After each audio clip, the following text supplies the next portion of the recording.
Well, here I am. I suppose I'll turn this on. Why not? It's not like good kid cares. Anyway, hi. Uh, oh yeah, I have to make the announcement that I'm going live. Um, yeah, I didn't know what to stream today, so I'm just kind of starting right now. And I guess we're just doing just chatting.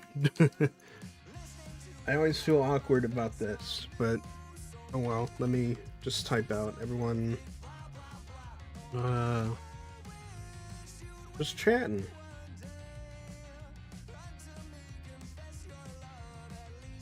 Uh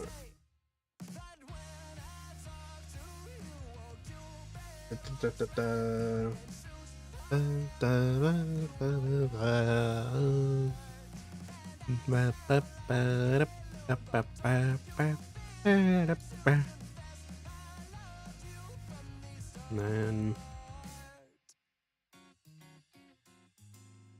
here we go.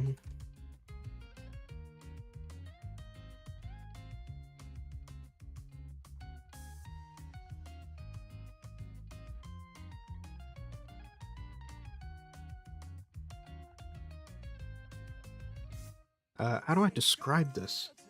I guess I just say just chatting.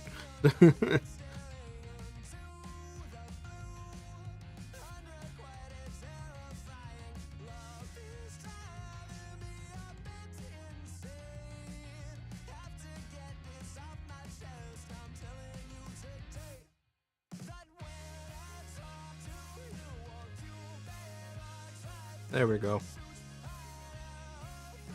So yeah, I don't know. I knew I wanted and or needed to stream today, but I didn't know like I didn't know what to actually like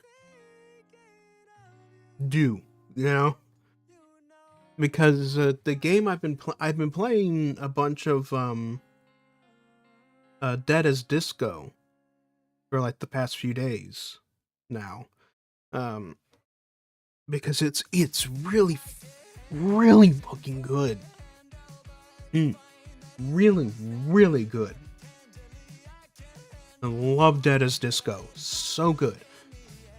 But the problem is it's a music game. And most of it is licensed stuff.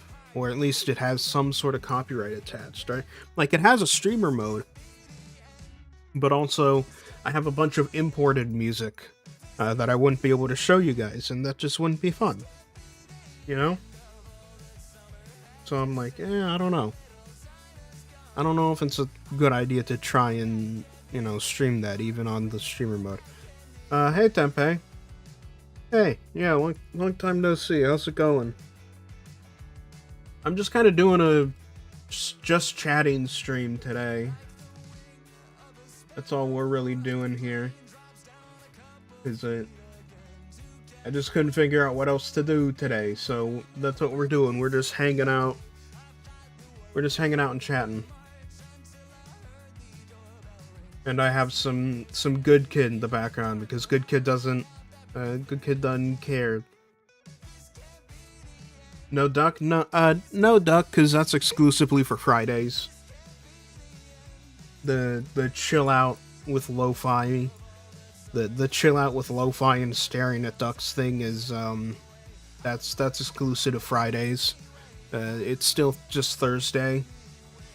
At least for me, it's Thursday. Today, yeah, today was like I wanted to stream something, but I don't know. I've been feeling very indecisive, so I was just like, fuck it, I'll just get my stuff ready and I'll just get my stuff ready and then just start the stream and we'll see where it goes from there, you know? One of those things. Hey, I forgot you're one day off for my time. Yeah, you're on the other side of the planet. You're one day ahead of me. Funnily enough, I did see some stuff about what was it?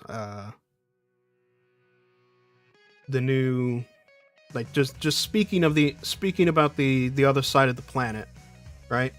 Um, the new Forza Horizon game that's coming out, Forza Horizon 6. As far as I'm aware, it takes place in Japan, and one of my buddies showed me something in the trailer, pointed something out to me in the trailer that has made him so upset about it that he's almost certainly not buying the game. And it's that the roads are super super fucking wide, which basically fucks with it fucks with the driving for a lot of the cars, because a lot of these cars should not be able to you shouldn't be able to be accelerating these cars to like 200 something miles per hour, or at least not quickly. uh, the wide roads, especially in a Japanese setting, just kind of wrong. But apparently that's been a problem for a while with the recent Forza Horizon games. So yeah, I'm not that particular about it, but apparently there is a contingent of people who are. Yeah, but yeah. Mm. Mm. Ah, need to take a sip of my drink. Come on.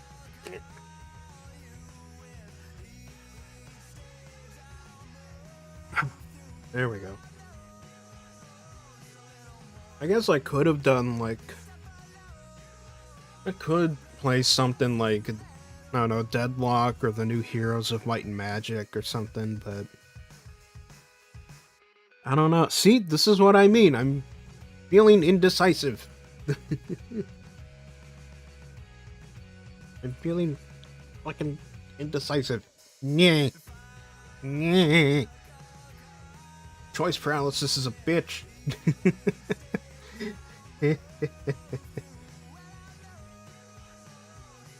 I did yeah, logged off the internet for a couple months, so please fill me in. But you probably did a good thing, all things considered. You effectively detoxed yourself. So good on you for that, you know. You know what? I'm gonna go through the news stuff that shows up on my like what's new at the top of my Steam library. We'll see what news pops up. Um, Warhammer. Ooh. Okay, hold on. Total Warhammer 3. There's a faction overview for the Bashiva, the cat people that they're adding to Warhammer 3. Or yeah, to Total Warhammer 3. If I remember right, the Bashiva are like entirely original, created by Creative Assembly and Intern Sega. They're not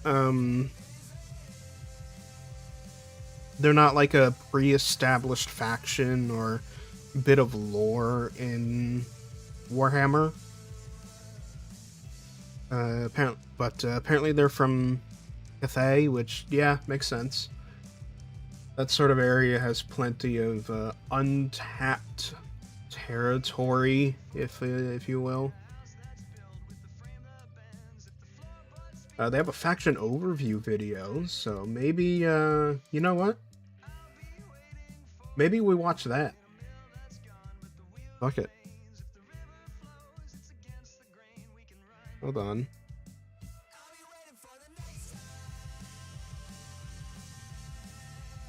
I know I'm over here doing React shit now, apparently, but you know what? Why not? I'm not doing anything else.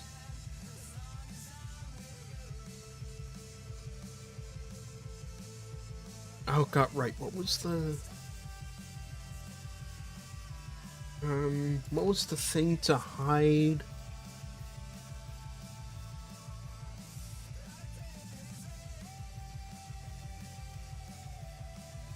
Hold on. Let me double check something here. Uh, Firefox. There's a hotkey.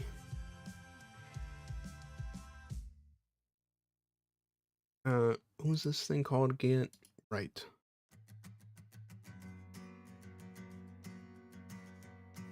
How to hide.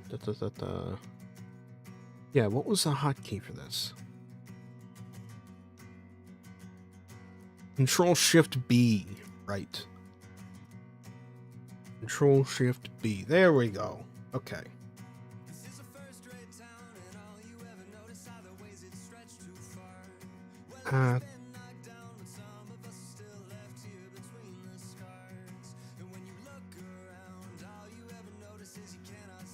Uh, yeah, okay.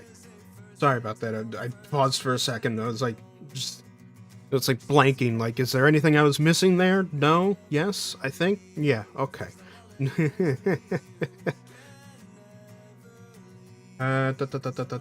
Main scene. Not game capture. Display capture. Hello. You can see my stuff. I just, I had to hide some things for privacy's sake. There we go. Also, yeah, if you haven't heard Good Kid before, absolutely do. Like listen to some Good Kid. Good Kid is really good. Um Earlier, was it last week? Well, no. Yeah, last week, last Saturday, I went to a concert in downtown Seattle. Went to a Good Kid concert, and it was really fun. It was really fun. Good Kid has a they've got a good energy to them, and their crowd reflects that energy a lot. They like to fuck around a lot. It's very fun. It's very fun. They did like a little set list, like partway through. They did a little set list mini game where instead of oh, hey Zippy, hello, welcome, welcome, welcome, welcome. It's going alright. It's going alright. We're just kind of hanging out, chatting, doing whatever, because I couldn't figure out what game to stream. So I got my wallet stolen last time I went to a concert. Well, shit. Yeah, I haven't had that kind of experience. All the concerts I've been to, everyone, people have been nice, people have been chill. Um, I got thankfully, my epileptic ass got ADA seating at the Good Kid concert. So I was one of the few people who got to actually sit during the concert and enjoy the show, rather than standing somewhere, uh, because of my epilepsy. So once again, God bless the Americans with Disabilities Act. It is like genuinely one of the best pieces of legislation in modern American history. But yeah, it was fun. So like uh partway through they did a little set list thing where they didn't have a part of their set list for like what song they're gonna play next, and instead members of the crowd have songs were handed out songs by someone, and the band member had to fish for it. Like he had this big old fishing rod, and he had to toss it into the crowd and fish for a song.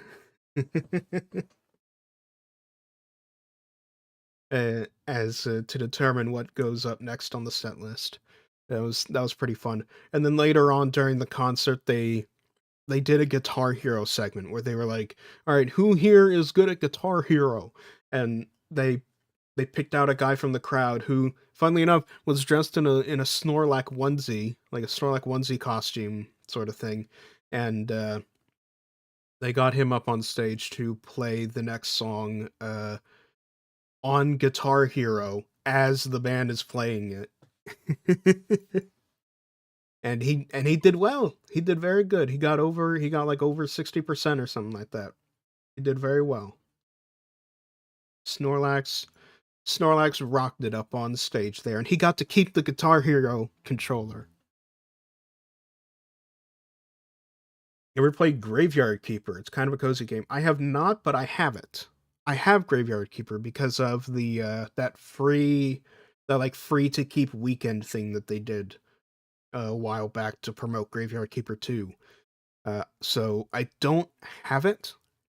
Oh, no, bleh. I have it, but I haven't played it.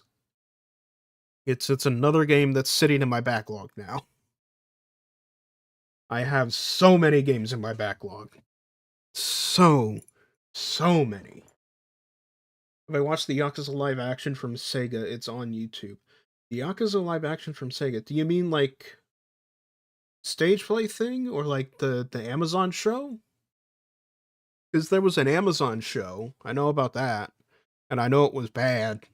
I know the Amazon show was Garbo. Um,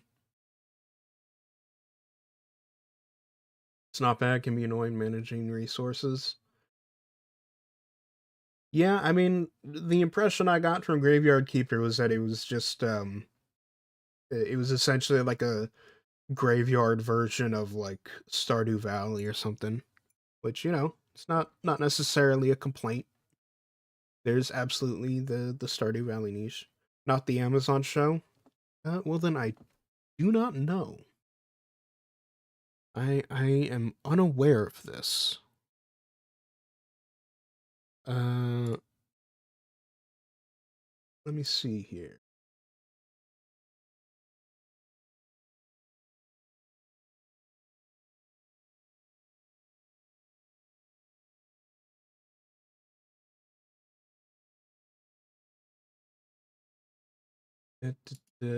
So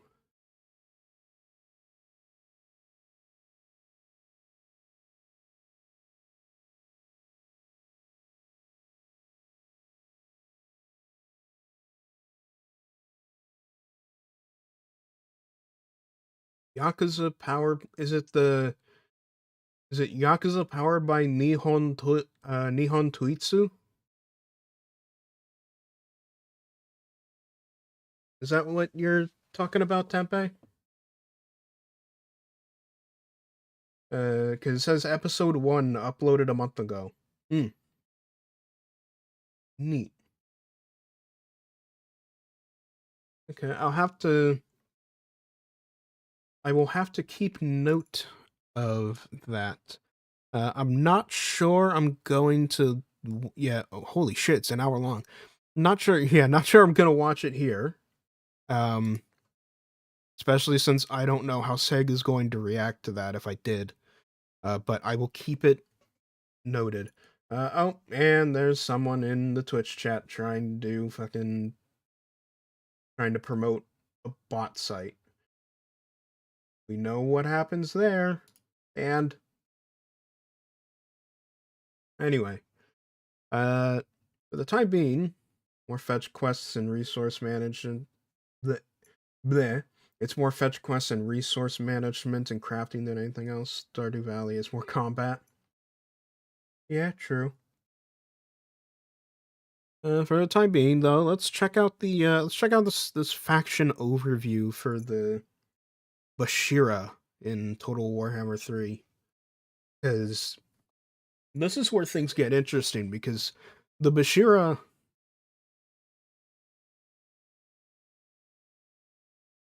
the Bashira are like, as far as I'm aware, they're completely original to Total Warhammer 3.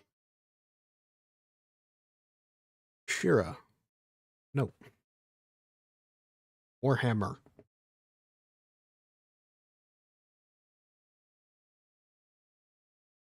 Yeah, no. The Bashira do not have a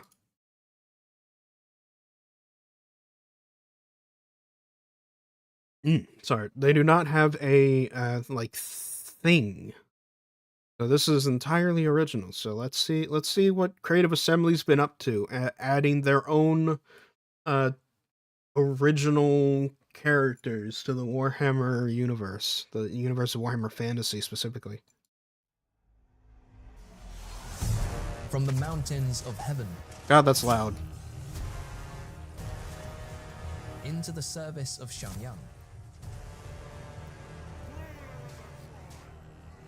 the Tiger Warriors carve their ferocious reputation, one hunt at a time. I do like those blades. Oh, Bathsheba, not Bashira. Doinggggg is Oops. Bathsheba's hunting ground. Here Oh, begins well. her quest to recover ancient relics to strengthen her tribe and win the Iron Dragon's favor by crushing the enemies of Cathay. Oh, it's, Tiger okay. Warriors are the core of the White Tiger's army. Okay, that's interesting. You mentioned for the Iron Dragon, so that means the Bathsheba are these tiger people are like they're allied with Cathay, or even subordinate to them, in fact. Hmm. Interesting. Especially for like a non-human faction in a Warhammer game to actively be allied with any human faction, really. Even though, yeah, technically the Cathay is ruled by dragons and all that, but yeah, they're technically it's technically ruled by dragons and stuff, but the majority of the Empire of Cathay is human, so it counts as a human faction. I count it. Yay, Catgirls are finally both in 40k and fantasy. The felines in 40k are like, to my knowledge, they're basically non-canon. They are functionally non-canon. The only reason they exist in any capacity is because of a guy who won a tournament of like years ago, and he got to imprint a part of something he wanted in the lore, like whatever he wanted. And what he did, I don't remember if he was actually a furry or not, but what he did was create the feline race, and their home planet is literally just his name. Like their home world is literally just named after him. But that has promptly been memory holed at this point by Games Workshop. So as far as I'm aware, the cat people in 40k are very much non-canon. But these people, these cat people, not so much. They're in an official video game now. Oh boy. Tiger Warriors are the core of the White Tiger's army. Wielding axes, guandao, or discs, the Tiger Warriors stalk their prey to deliver ferocious ambushes. Oh yeah, sorry about that at the bottom. That's me controlling my headset volume. Spellcaster of beasts, life, and shadow, who's also formidable in melee. Damn, alright. This hero is the Tiger Warrior Sawai, an anti-large, armor-piercing lord as fierce as the warriors he leads. Fulfilling her oath by completing missions and battling Zhao Ming's enemies earns Bathsheba Iron Favor, which she uses to unlock, develop, and call upon the armies of Xiangyang. But people are more than their military might. Collect relics from captured settlements or from traveling the Ivory Road to spend within the Tiger Court and guide the Tiger Warriors' martial, diplomatic, and strategic. The Tiger Court. Oh.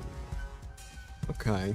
Unspottable, the Hidden Huntress is the master of the hunt, a devastating anti-infantry flanker who wields the blades of Xiangyang to brutal effect.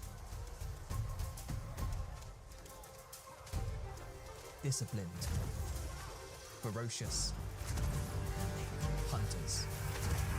These are Bathsheba's Tiger Warriors, honored to fight beside the armies of Xiangyang,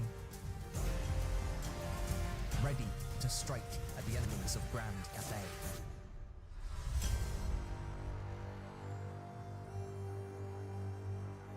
Well, alrighty then.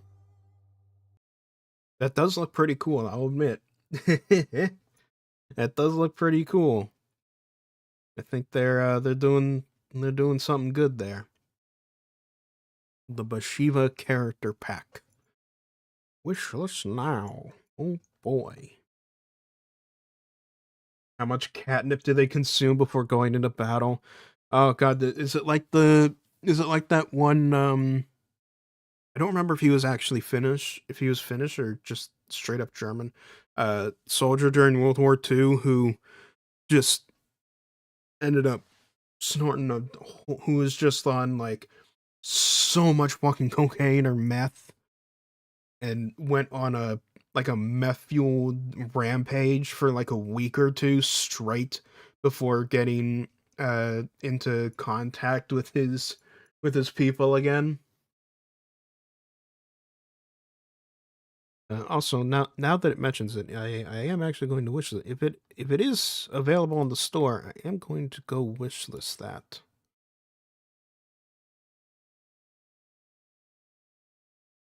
There it is. Because I am interested. Oh, later this month. Okay, cool. Yeah, nice. And yeah, here's my game library. You can kind of see what I've been doing lately.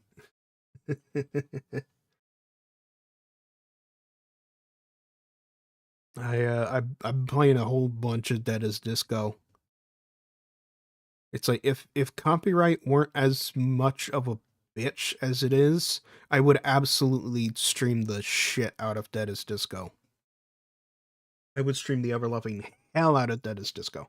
But uh copyright is a bitch, and music copyright is especially a bitch. So I am not putting myself at that kind of a risk. Even with a streamer mode and all that, I'm not taking that risk. Far West is good though. I streamed that earlier this week with two other VTubers. Far West is very fun. I'm playing a little Civ on the side. There's the Heroes of Might and Magic. A brand new Heroes of Might and Magic game in the year of our Lord 2026. And if I recall correctly, this is essentially Heroes of Might and Magic 6. And uh,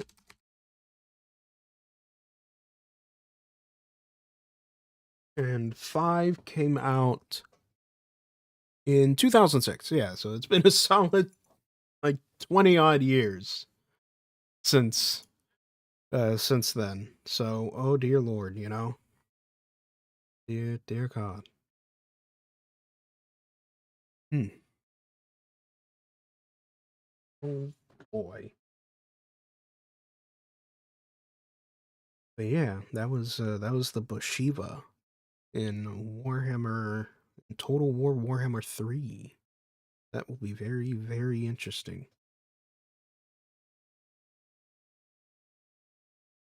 What other news is there? There's some new there's a new DLC coming for Warno. I don't even have the other DLCs at this point. I'm very far behind on the Warno. I haven't played Warno in a hot minute. I might want to get back to that eventually though. Yeah, the Skulls for the Skull Throne event is happening, isn't it? It'll go from the 21st to the 28th, right? Warhammer Skulls Festival of Video Games, right? Everything being on sale.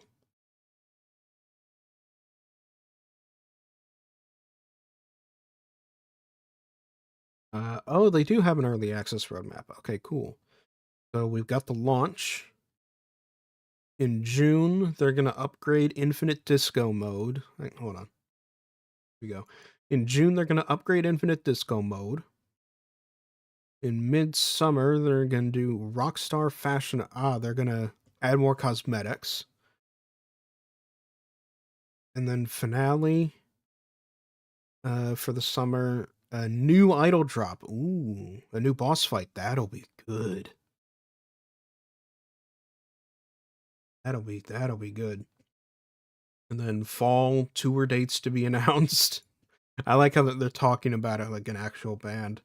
And then 2027, they plan on actually launching 1.0. Nice. Nice. I want to ask, what's all the hate for mixtape? Okay, here we go. I've been on this rant before. Here we go. So, mixtape is mixtape is this game that actually, hold on. I can just is it on Steam? I can just I can have it up on Steam here. Yeah. Uh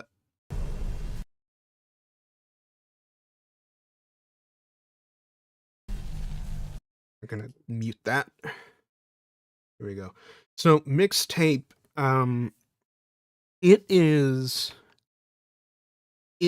or at least it tries to play itself off as this sort of video game homage to 90s coming of age movies, and specifically nostalgia for the 90s in general, in the same kind of way that like Stranger Things partially bills itself on the nostalgia for the 80s. But the problem is that you can kind of see there's a bit of a there's a bit of a debate going on in here. Um Now my opinion is I find it very very dumb, the game in general. Um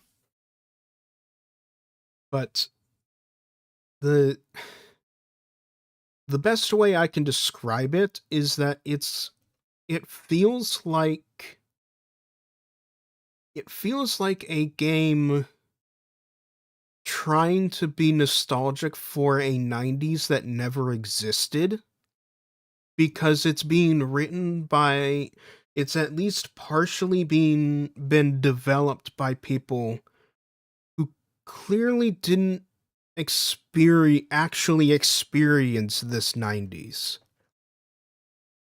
but either they think they did because because they grew up in it and maybe they saw like 90s movies or something, or they're people who are closer to my age who were born at like the end of the 90s and think that makes them qualified to be 90s kids.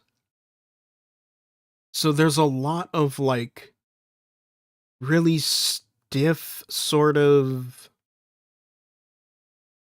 there's this a lot of like really stiff and weird sort of dialogue and things like that that is clearly, not how teenagers ever spoke, 90s or otherwise. Um a lot of it feels like sort of how to describe like vague fantasies people had as kids rather than anything that necessarily happened. And also they just yeah, it's an artsy pretentious game. Well, it's an artsy pretentious game, and the problem is it gets the pretension wrong. It gets the artsiness wrong. Like I think the it can be if you want to summarize it in like a single sequence, if you want to summarize if you want to summarize why I feel like it's just wrong in a single sequence, it's the fact that the game mixtape about the 90s and uses and specializes in, you know, using music to tell its story a lot of the time. One, okay, one a lot a good bit of the music is like not 90s teen music. Some of it is like 80s music, maybe 2000 sometimes. But the thing I can use to sort of summarize it is the sequence, to summarize it, is the fact that they didn't get the fucking mixtape right. They genuinely forgot how you actually use a mixtape. They fucked it up. They fucked up how you actually use a goddamn mixtape. The way they have you rewind a mixtape in the game, in like an early sequence in the damn game, would have the tape come spilling out of the cassette because they're having you turn it in the wrong direction. Anyone who had actually grown up in the 90s and had mixtapes and VHSs with them would not ever get that wrong because they had to do it constantly. That shit would be ingrained in their psyche. So a lot of it feels like stuff that was made by people who didn't actually experience this kind of version of the 90s in one way or another, trying to be nostalgic for it. Trying to be nostalgic for a 90s that they don't fully understand.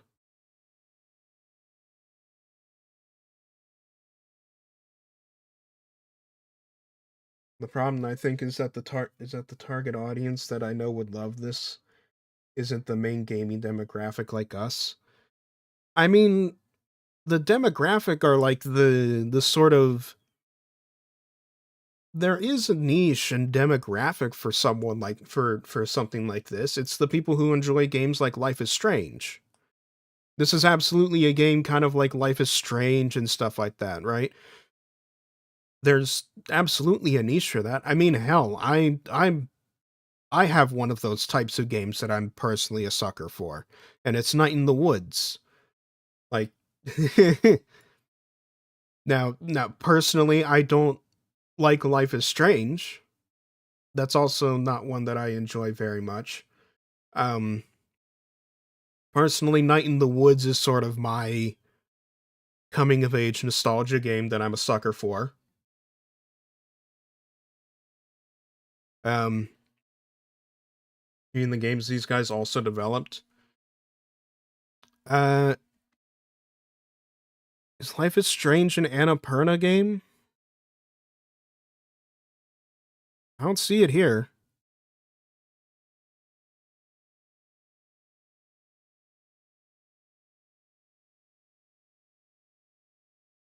No, Life is Strange is a Square Enix game. Yeah.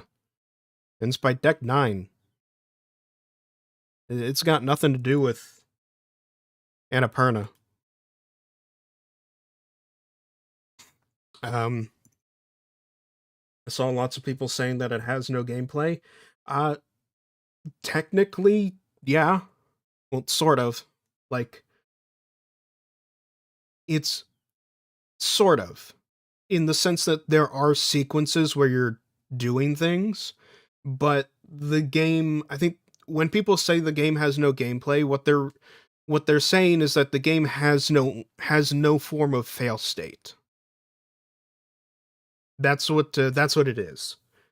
Like if you're in a sequence that does quick time events or like a chase sequence or something like that, there's no way you can fail it.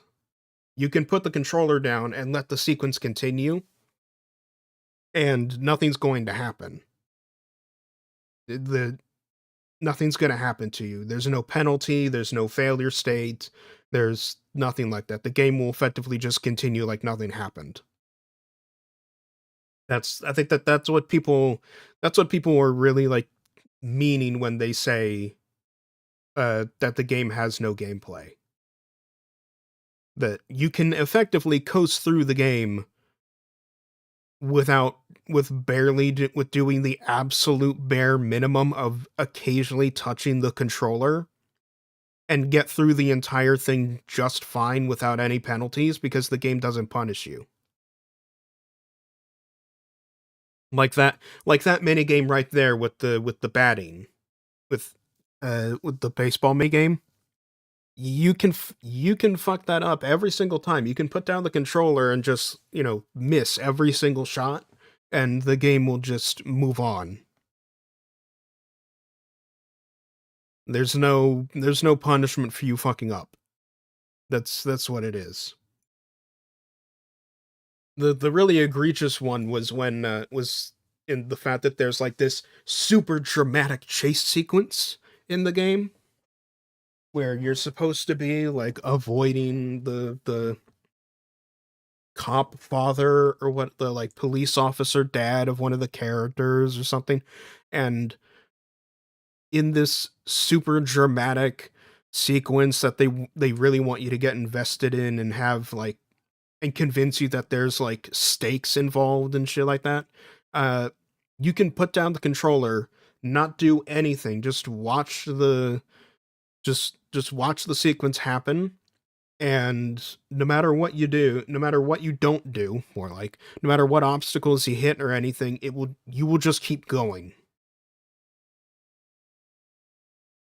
Like nothing happened. The game won't punish you for not doing that. That's why, and I think that's kind of what Uni is kind of getting at with the demographic thing. I think a lot of that is the gameplay part. Like, yeah, the the actual gaming demographic, the people who play video games, they're not the kind of people who, the kind of people who, play and buy and play video games like to generally play their video games. So, a video game that doesn't give a shit if you actually play it or not isn't necessarily going to get received very well by a lot of them. Because, the response is going to be, well, then why the fuck did I buy a video game in the first place if I'm not even going to play it? If you're not even going to encourage me to play it. Like, you've done nothing to incentivize me to play it because there's no there's no failure. There's no punishment, there's nothing. There's not even a reward. Even if there's no punishment, usually there's at least a reward for getting stuff right, like maybe an achievement or bonus points or something. For the most part, there's nothing.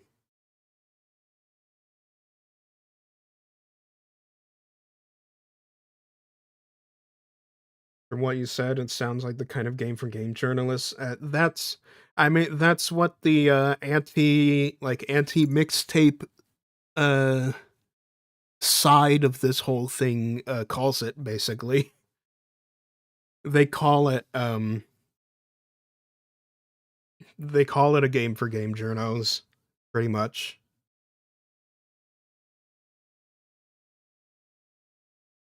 That's the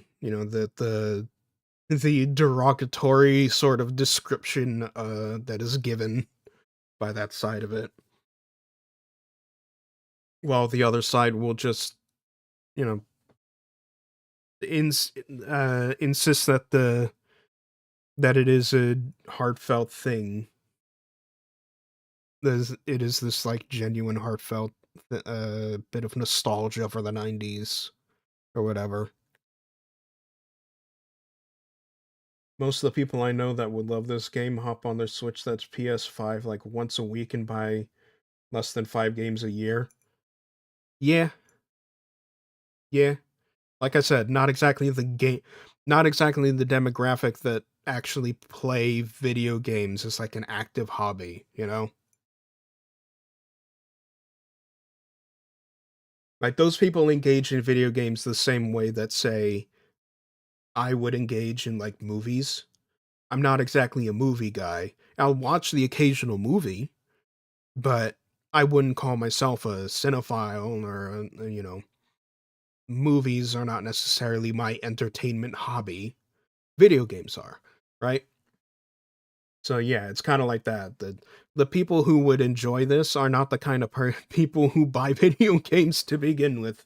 At least most that they don't buy many, you know.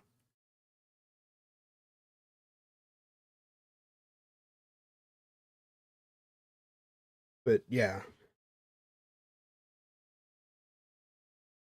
This is like Marvel movies to cinema snobs.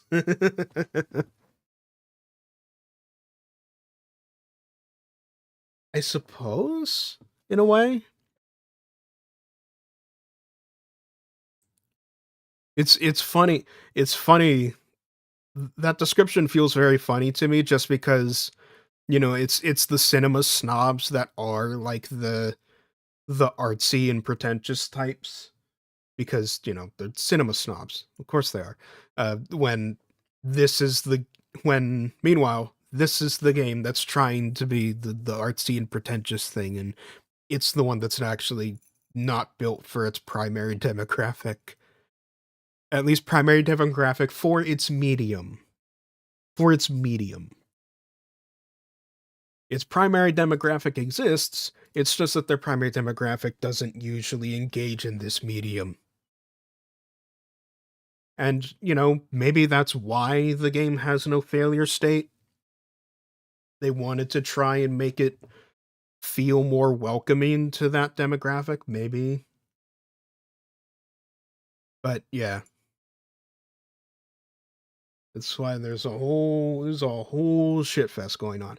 And I think additionally, as some people have also begun pointing out, a a decently big part of the backlash to this game uh feels like it's the fact that it basically came out of nowhere, aside from that one reveal that it had in like 2023, 2024 at the Xbox showcase. Uh and then it just kind of disappeared with no marketing, and then it reappeared and out of nowhere got a 10 out of 10 by IGN. Like, places were giving it hundreds out of hundreds, 10 out of 10s, perfect scores. Like, that's where I think the this is a game for game journos argument came from, where it's like the game journalists are literally giving this game absolute, there there's a decent chunk of them that are giving this game perfect scores. Meanwhile, IGN, that same platform, gave Mouse PI for Hire a 6 out of 10, you know? Which I know that partially comes down to the fact that IGN has a lot of different reviewers, and the reviewer for this game just very particularly fucking loves this, and the reviewer for Mouse PI just really wasn't into Mouse PI personally. But that's more of a problem with the fact that IGN can't get its own fucking story straight half the time, and won't bother getting its story straight, ever. Right.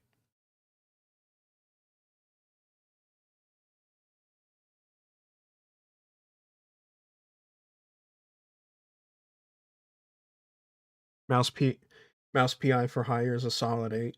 I mean, yeah, I'm not saying Mouse PI is a perfect game. I'm just saying, like, a game that is genuinely really, really good, like Mouse PI, gets like a 6 by IGN because because the reviewer didn't like the cheese jokes and thought that the cartoon boomer shooter wasn't apparently like a hard-boiled detective story enough for him. Meanwhile, the same platform gives, Mixtape, a game that has a very confused vision of the 90s, at best, a 10 out of 10, right? Like a 3-hour game with a very odd nostalgia for the 90s that may or may not even exist to begin with. 10 out of 10, perfect. Absolute fucking cinema, right? Absolute gaming. It's in the same category as, putting it in the same category as like Elden Ring and shit, you know? I think that's where a lot of the backlash came from. If this just kind of came out and got like an okay 7 for being like, you know, A fun little story game for someone who wants to feel like they're reliving the 90s, and maybe there wouldn't have been nearly as much of a backlash to the game, as well as, like, nowhere near as much backlash, as well as just, like, nowhere near as much attention in general, you know? This game probably could have gone, like, straight under the radar if, it wasn't getting, like, the whole perfect scores and shit from people.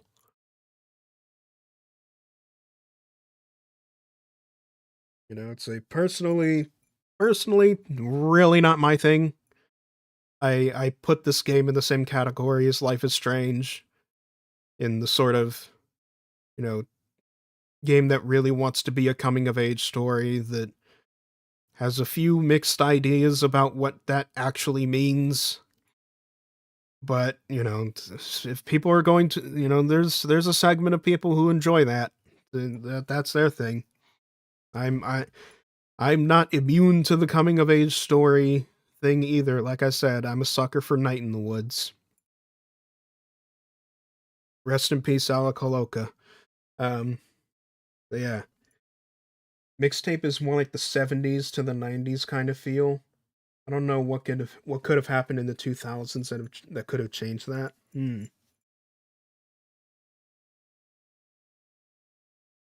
Yeah, I don't know if yeah, it definitely something. There's just something about it that just doesn't feel '90s.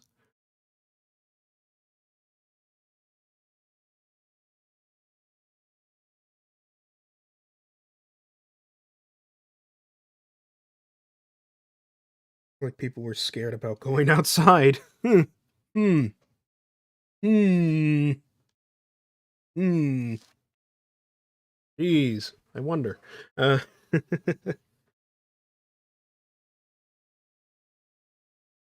oh god. I need to get my damn hair cut. My hair keeps falling in front of my face now.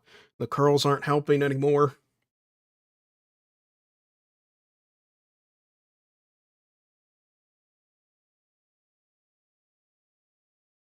Granted, it's only a bit of a trim that I need like maybe an inch.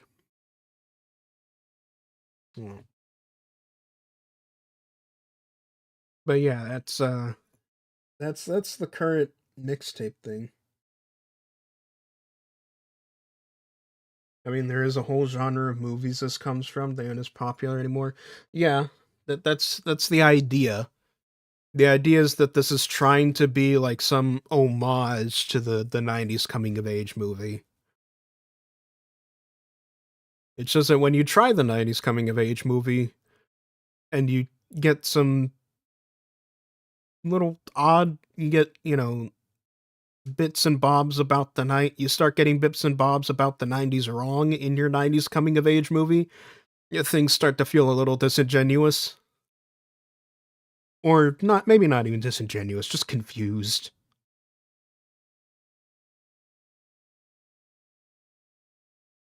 Plus, I'm pretty sure that one sequence at the end of where the girl like sets fire to her fucking house and then rants to her dad about keeping her in town and saying like this is like the beginning of her reign of terror or whatever if he decides to keep trying to keep her in town is like okay, that feels more like a revenge fantasy that a certain writer might have had as a teenager. And it's certainly I would hope that moment was certainly not relatable to people in the sense that I would hope most '90s kids didn't out of frustration with their parents burn down their fucking homes. It's a little excessive. Yeah, see, I mean, the game's even got walking simulator in the tags, which I mean, these are user generated tags, of course. But yeah, mean, one of the movies is Dazed and Confused. Mm. Mm. Oh boy.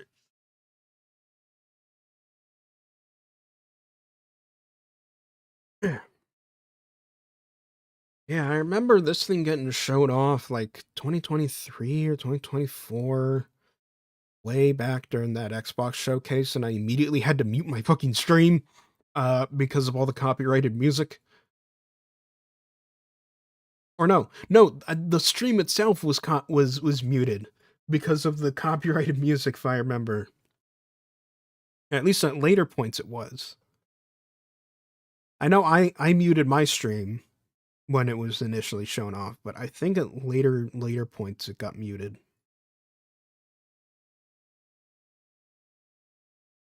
Because the music copyright system is just holy shit. Metallica did us all dirty.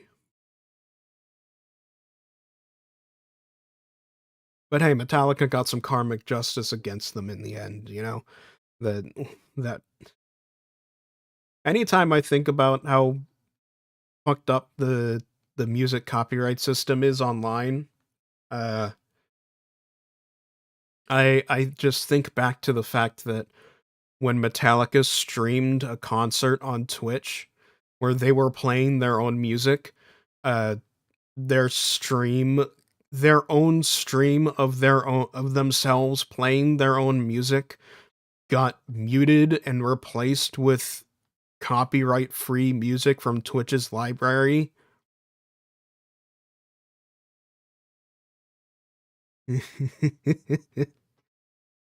Because the Twitch like automated system couldn't tell the fucking difference between someone just playing Metallica music in the piracy sort of way and actual Metallica playing their own music, even though it was coming from Metallica's own Twitch channel.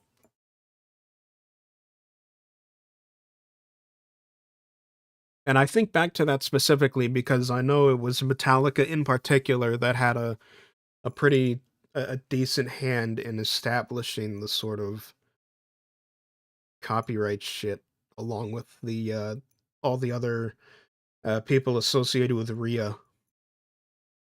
But Metallica in particular, because they were like going out of their way during the whole like Napster days. Metallica in particular were very aggressive during during that stuff, that time. It's why I like Good Kid so much. To roll everything back around to Good Kid, it's why I enjoy Good Kid so much. Because Good Kid music is all. Oh, you talking to me? Vexmart, thank you for the follow. Thank you, thank you. Hello, welcome to the stream. We are just hanging out and chatting. Hello, hello. Things going alright. Things going alright. We're just talking about video games and music and shit. And how I was just mentioning how I part of the reason I enjoy Good Kids so much, apart from the fact that I just like the music, is their stance on copyright when it comes to music, and that all of their music is open license. Yay! It's all open license, so I can use it in my videos and streams as much as I damn well please, and they won't give a shit. I just got some break from work. Nice. Nice.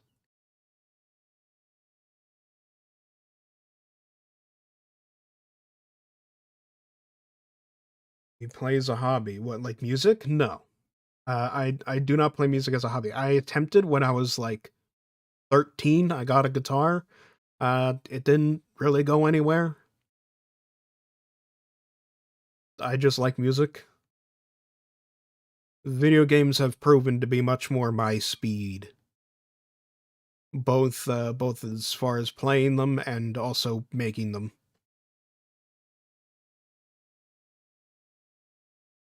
Especially in the realm of design, as it would turn out. As it turns out. The psychology of game design is something I am particularly fascinated with.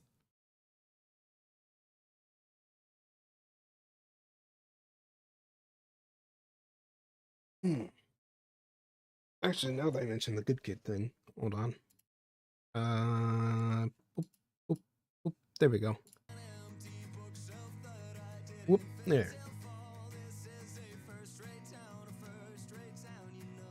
Huh. Hmm.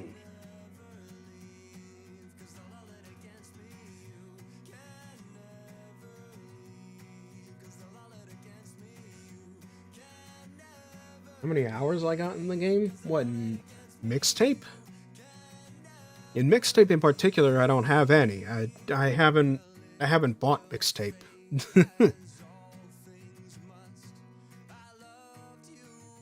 we were just chatting. We were just chatting about all the stuff about mixtape, all the stuff surrounding mixtape and everything like that, and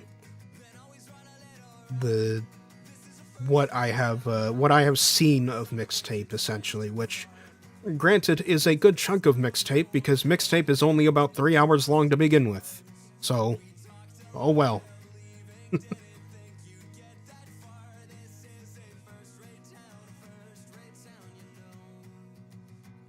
How long do I maximum stream though? Like my longest stream of all time?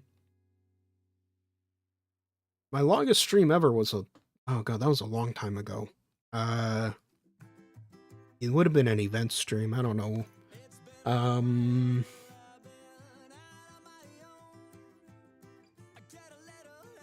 my longest stream ever must have been like anywhere between 4 to 6 hours, I think. I normally go for about 2 hours on a standard stream, maybe 2.5 or 3 if I'm like really into whatever's going on. But you know, if it's an event, I can try and stick around for longer and stuff like that. And I think I have before. I'm pretty sure I've done like a 4 or 5 hour stream at least once. At this point, though, it's probably been long lost to the ether, given how long I've been streaming.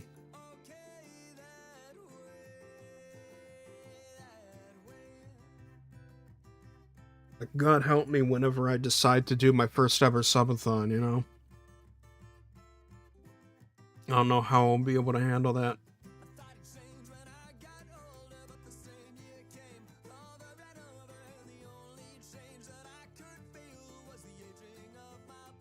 What is his email? No, it's just another promo thing.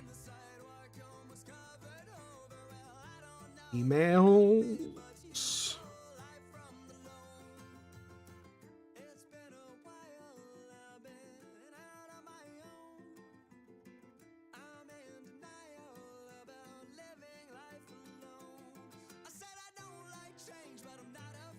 Oh, is this the acoustic version? It is. Oh, it's called Sometime. Oh, the acoustic version's called Sometime to Explain instead of No Time to Explain. Nice.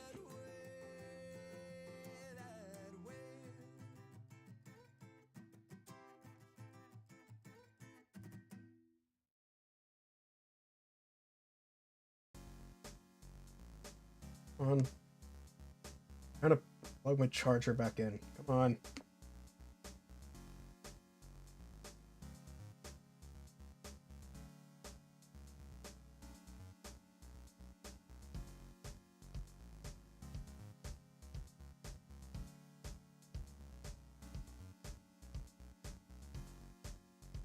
God damn it, I need to get a new charger cord. This thing is ass. It is almost certainly broken at the... There we go. God, this charger cord is on its last legs. Holy shit.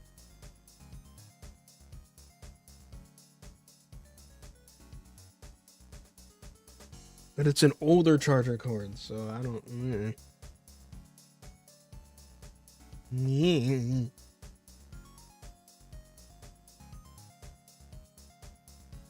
Oh.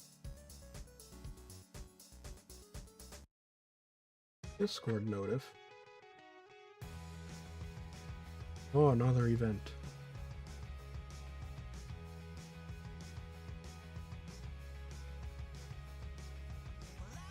There we go.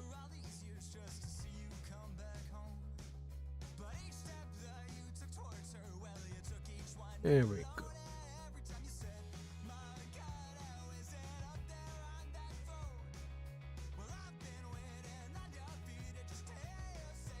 Maxmart, if you're trying to solicit, I don't do it. Especially if you're going to solicit a shady website, just don't.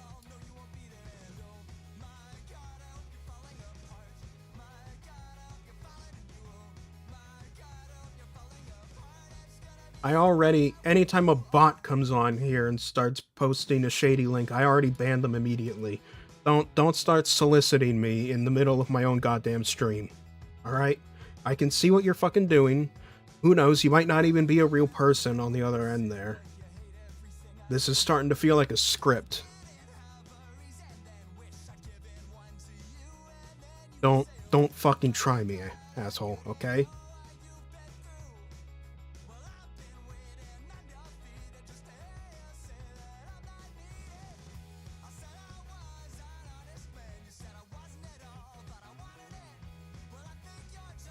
What do you think of that, huh?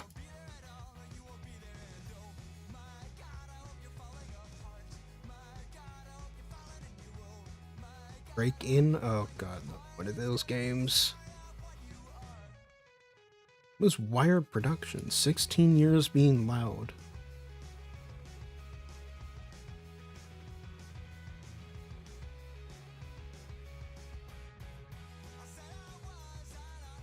You mean the question marks? The you can be a great streamer, you just need to attract more viewers? That immediately, you start talking about that in a streamer's chat, that immediately comes off like a solicitation.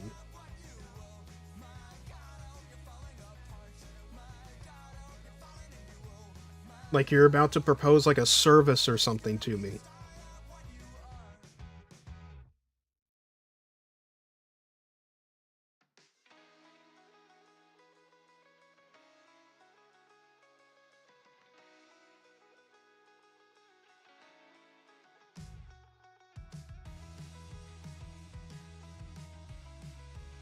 Okay, look, I got a little aggressive there. I get a lot of when I stream, I get a lot of the occasional like bots or people running from a script that occasionally pop in trying to solicit, go to shady website here for bot viewers, or go to website here, or work with me for whatever the fuck, pay for whatever service I'm offering or whatever the fuck for to promote you or attract viewers or something like that. And it usually starts a lot like that. It starts a lot like that. So anytime I start seeing stuff like that, I immediately start I'm getting on the defensive, because I immediately start thinking, okay, this is going to be one of those people who's going to try and solicit something to me.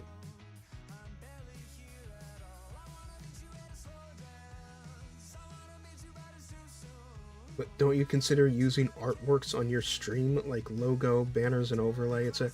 No, I don't. I'm a very old school type streamer. I'm very minimalist. I got my chat box, I got my little sub goal, and I got my little VTuber. Personally, I'm not a big fan of those busy overlay things that a lot of VTubers especially do.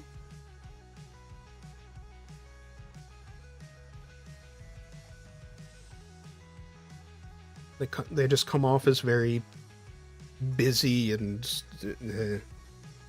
hard to pay attention to. I don't like them. I suggest you an artwork. What does that mean? I'm confused. What? You are...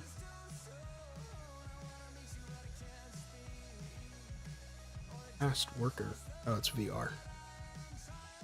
Is it VR? Yeah. You are extremely confusing. What was close to the sun? Oh, it was it was one of those mystery walking simulators, right? Well, I've been waiting for all these years just to see you come back home. But each step that you took towards her, well, you took each one alone, and every time you said, Bro, it attract more views and interesting. Yeah, but it's not what I want to do. And ultimately, as far as I'm concerned, that's what matters. This is a creative this is, you know, this is a creative medium, both in terms of the videos that I make and the streams that I do. If I'm not making something that I want to make,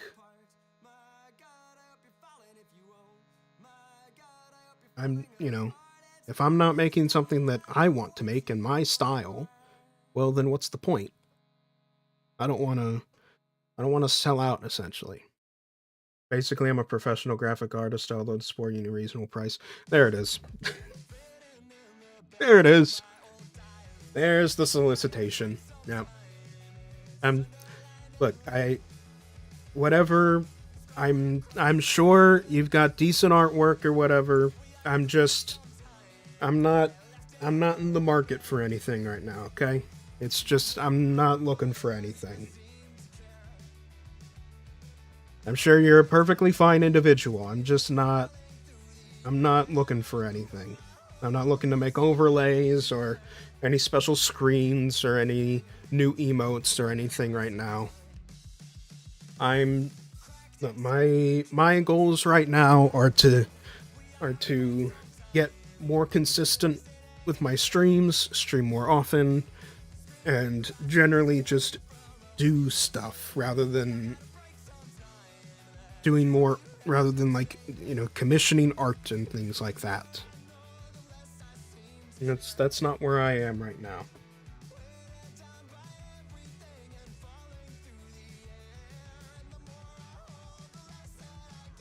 Or just passion turn into profession. If I don't, how about you check my portfolio and then decide? It's not gonna change anything. I'm sorry, man. I'm just not interested right now. It's got nothing to do with you. I'm sorry about being aggressive and defensive earlier. For a moment there, I thought you were probably a bot. But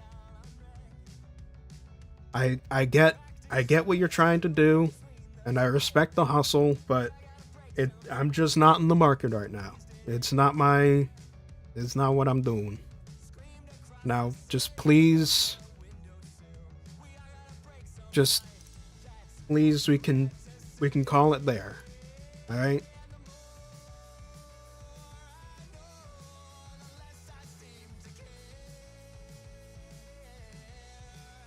Are you millennials? What? Where? Okay. That's odd about where that question came from, but no. I'm a Zoomer. I'm very much a Zoomer. I'm Gen Z. I don't know about Tempeh over here. He's but I am very much a Zoomer.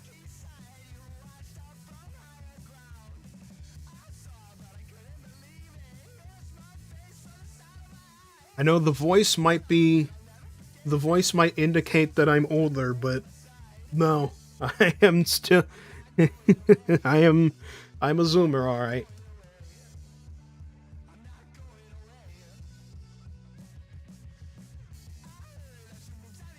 I'm aware some people have you're a few years younger than me. Really? Wait, Tempe, how old are you? I know some people get the impression. I've asked some people before, and some of them told me. Some of them have told me like they've thought that I'm like what 29 or 30 or something because of my voice.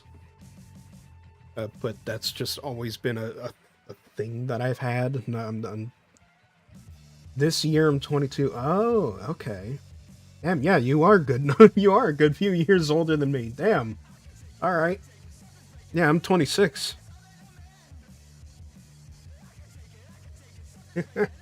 All right.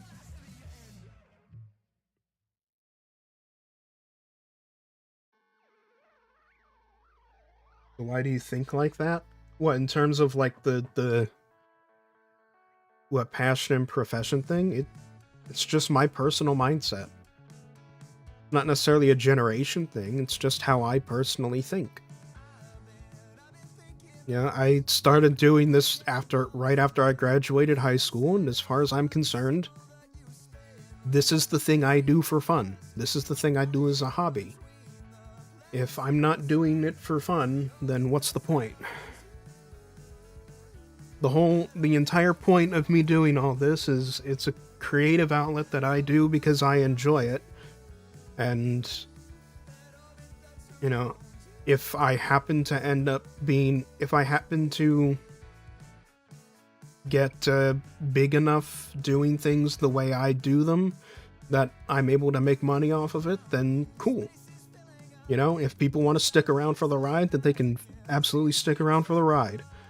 But, you know, I'm not going to try and force myself to change everything about how I do things purely for the sake of growth.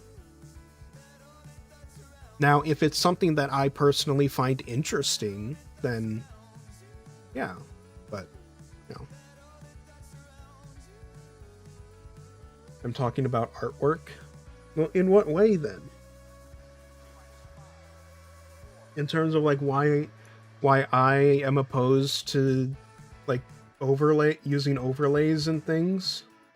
Because why I'm opposed to using overlays and things despite being a zoomer?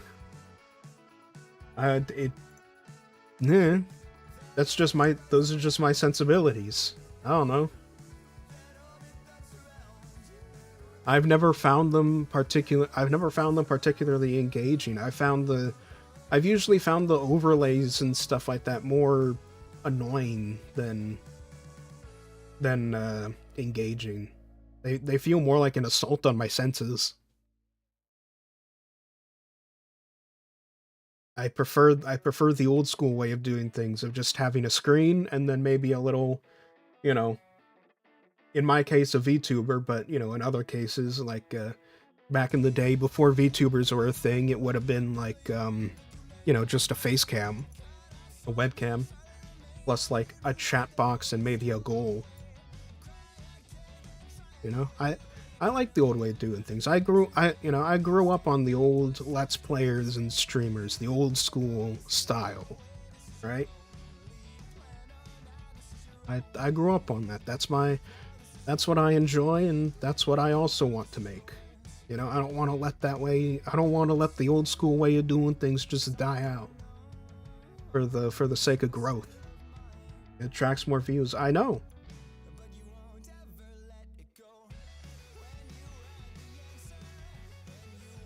But I'm just not interested in any of it right now.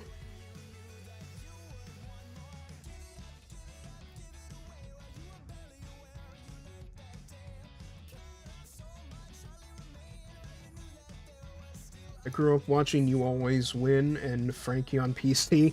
Oh, I don't know You Always Win, but I do know about Frankie on PC. I never watched Frankie on PC, but I'm definitely aware of the name. Definitely aware of the name Frankie on PC. I watched like way back in the day. I was a habitual Yogscast viewer. I watched a lot of Yogscast back in the day. Back when Minecraft was in like early ass beta. Like it had come fresh out of alpha or some shit.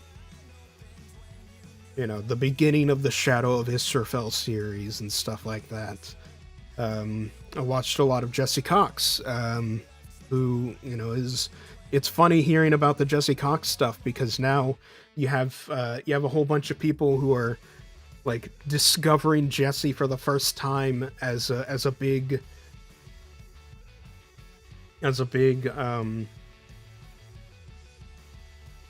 like Final Fantasy 14 YouTuber. But I always knew him as the Let's Play guy, and even before that, he was a World of Warcraft guy, you know.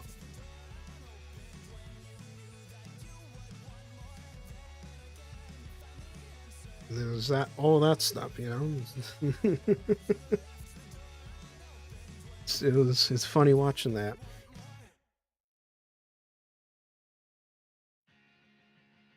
Ooh, Wall. Wall's a good one. It's coming to a close. I guess I should know that I'm never gonna see you again in a place that sells vintage clothes. I guess you should know Yeah, that it hasn't been easy. You see, you always win is mostly COD Zombies. That's probably why. Alright, well, thank you for the offer, Vexmart. Just not interested right now. But thank you for the offer, and again, thank you for the follow. Thank you for the follow.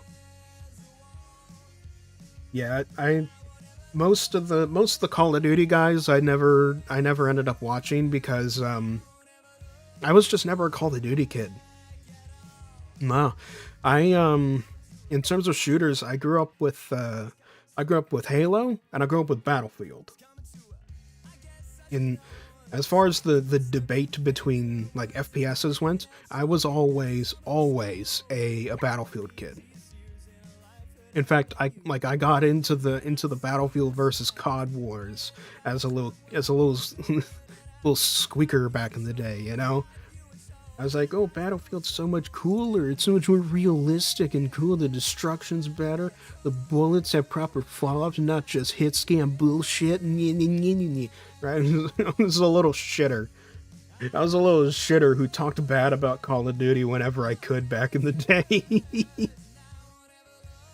Because I was just, I was a Battlefield kid. And it was me and Dad, we both play Battlefield together. We play Bad Company 2 together a whole bunch. And he always got on my case because he always got on my case because he was a recon player who like so he would always be sticking in like the back, you know.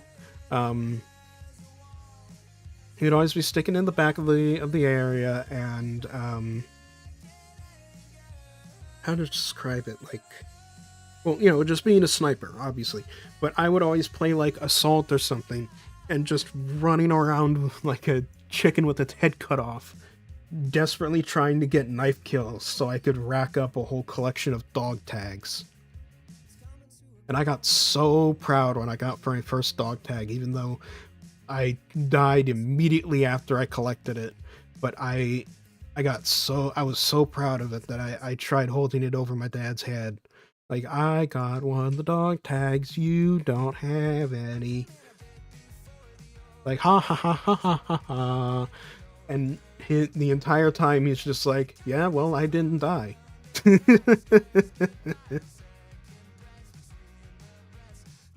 Because he was recon. He was always recon, always in the back, just taking pot shots with a sniper rifle.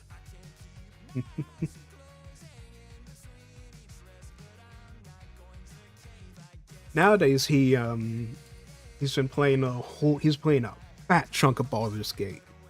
Like, holy shit, he's playing a lot of Baldur's Gate. I recommended it to him.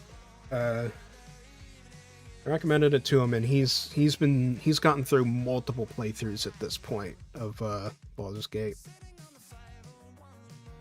And mind you, he's playing it on console. he's playing it on his PlayStation, and the reason he's doing that is because he's like weaning himself off of Destiny.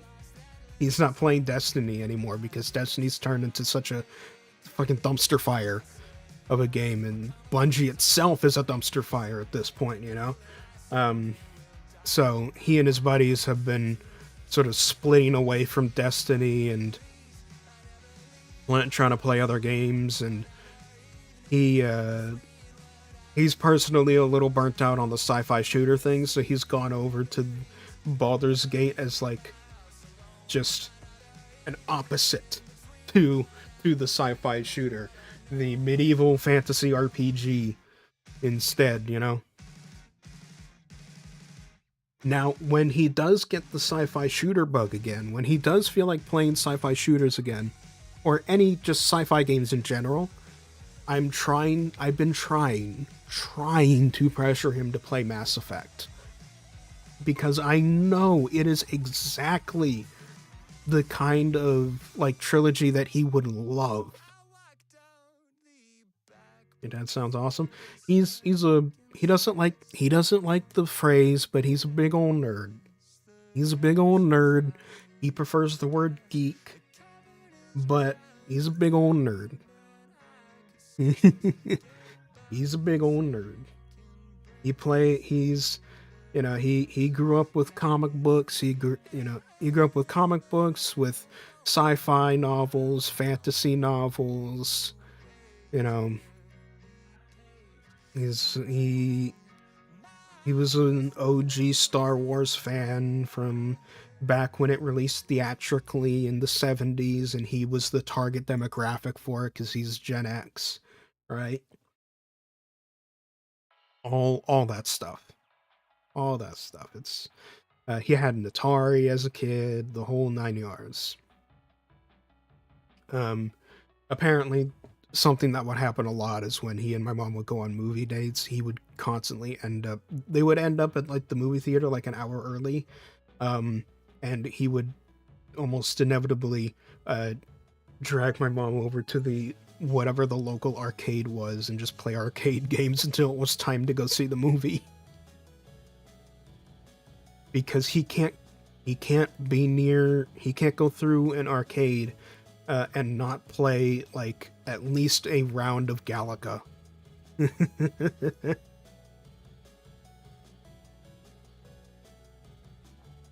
Asked your dad to play Metro. I do think he might be interested in Metro. I don't know how much he knows about Metro. I own the Metro books. I own the books. I haven't read through them. You know, it's another backlog problem that I have. You know, video games are not the only thing that I have an annoying backlog of. I have a backlog of books that I need to read as well.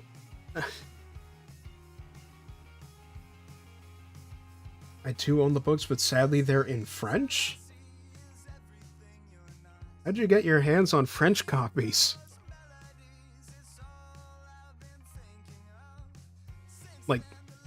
Both in the sense of how did French copies reach where you are? You bought them online? Yeah, I mean, yeah, makes sense, I guess, but like, why would they ship you French copies? Was it like an accident, or did you deliberately buy them? I also just find the whole French thing funny, because French is not at all the language I would expect out of like Metro, associate with Metro, right? I would be like, I bought the Metro books off of eBay or something. I thought they were English, but they came over, and oh, would you look at that? It's all in fucking Cyrillic. Oh boy. You know, that's the kind of story I expect. I don't necessarily expect French, but it's funny.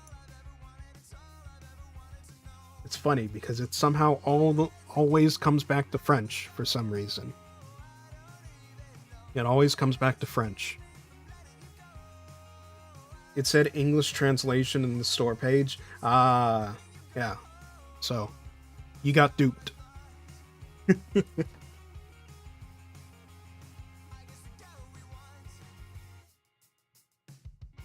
You got duped into buying some French copies.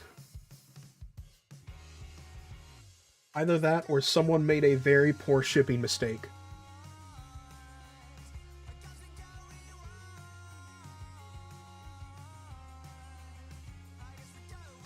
Lost lots of money. How much were they? I don't remember the Metro books here being all that expensive, but you know, I'm also working off of American dollars, so.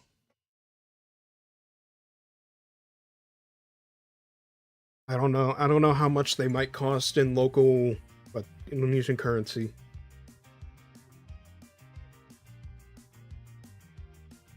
Was it Indonesian? You said you were in like Jakarta, right?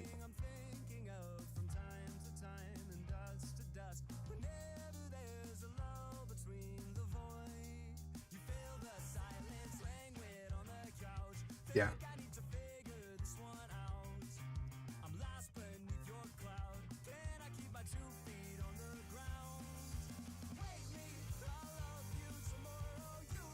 Having Metro novels in my country is ultra rare. Damn. Alright. Yeah, I guess Indonesia wouldn't exactly be that much of a demographic for Metro of all things. Or at least you wouldn't initially think it. Hey Lee. I've seen your comments. Don't worry. Yeah, I'm aware, and no, I don't think we are.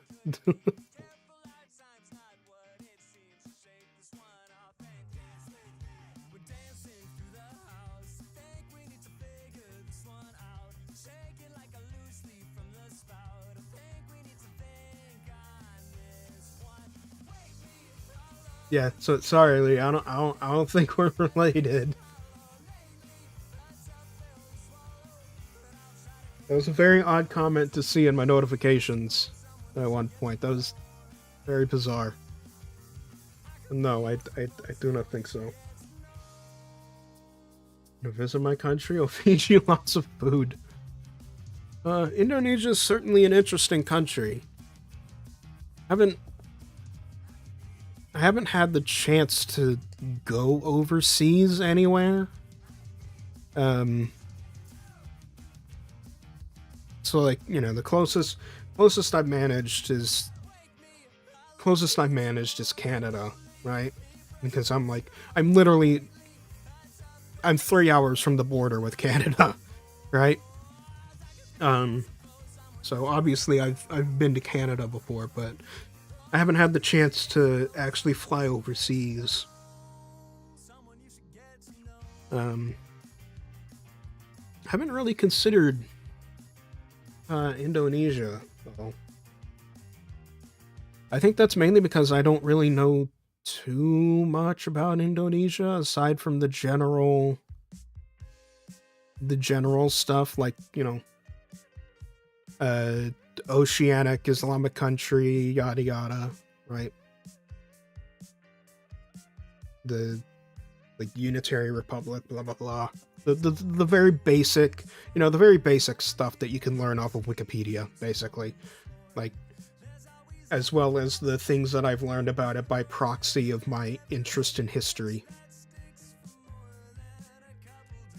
But as far as, like, you know, what modern Indonesia is like, I don't really know much.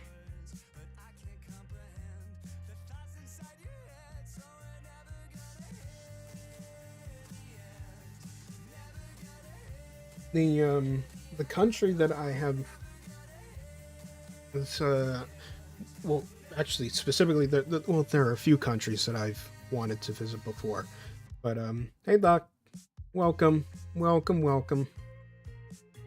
The there's a few countries that I've been meaning to try and visit at some point. As far as Asian countries, I know it's gonna sound really basic. This is the most basic bitch answer possible. I've wanted to visit Japan for a while, but I do have more legit reasons than just because I grew up watching anime. I have more legit reasons for it. Um, and that reason being that I have family history with Japan. Not that I am, not that I am, ja- not that I am like Japanese at all, not at all. Um, could have been had certain events gone a different direction. Um, but and that's kind of where the whole family history thing comes in because um, one of my grandfathers um, fought in World War II on the Pacific Front, and he after the war ended, he stayed in Japan. He lived in Japan. He lived there for a good while. Not as an occupying like soldier, just as a civilian. Like he got discharged and he just said "fuck it" and stayed. he, he just he got discharged. Went back to civilian life and was like, yeah, fuck it, and stayed in Japan, stayed in Tokyo for a good number of years before finally moving back to the States. Um, from everything I've heard, he absolutely loved Japan. Like all his heart, he loved that country. They were like a second home to the guy. The language, the culture, the people, the food, all of it. Everything about it was like it struck close to him. So you know I've been meaning to try and follow in his footsteps at some point and visit Tokyo myself. you know yeah, you said you learned Japanese months ago. Well, learned is a strong word. I said I was learning. I'm still in the process of attempting to learn. For a native English speaker, it is a very difficult language to try and learn because I basically have to take all the inbuilt knowledge I have of how language is supposed to work and toss it out the window because none of that applies to Japanese. So I'm still very much in the process of learning and comprehending written and spoken Japanese, let alone attempting to speak it myself. Um, but it's a gradual process. It's a very, very gradual process. But I hope to eventually get to a point where I can at least like fumble my way through Japan should I ever end up there.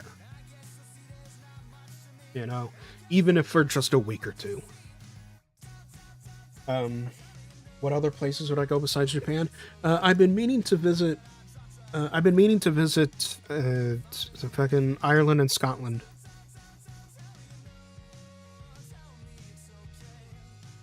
Remember, I eat Japanese.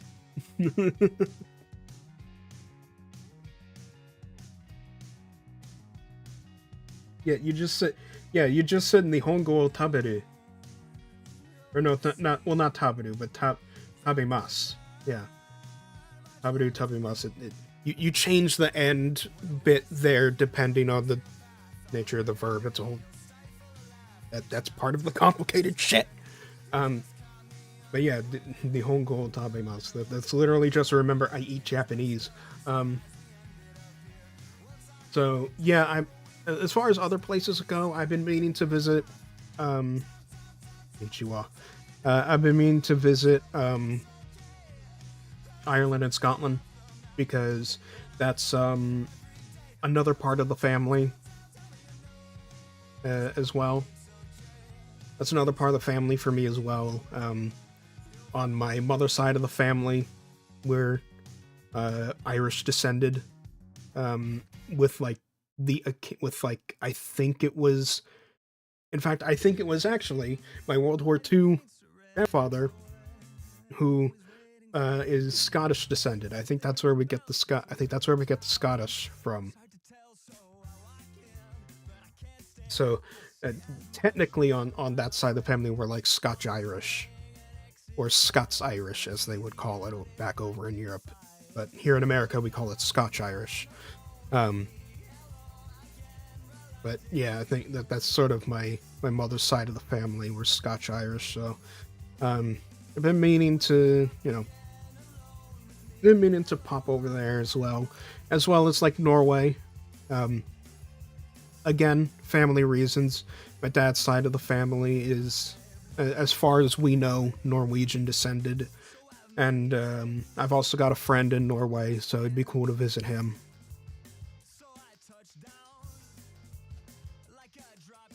There's some other places, like the Netherlands or Germany might be interesting to check out.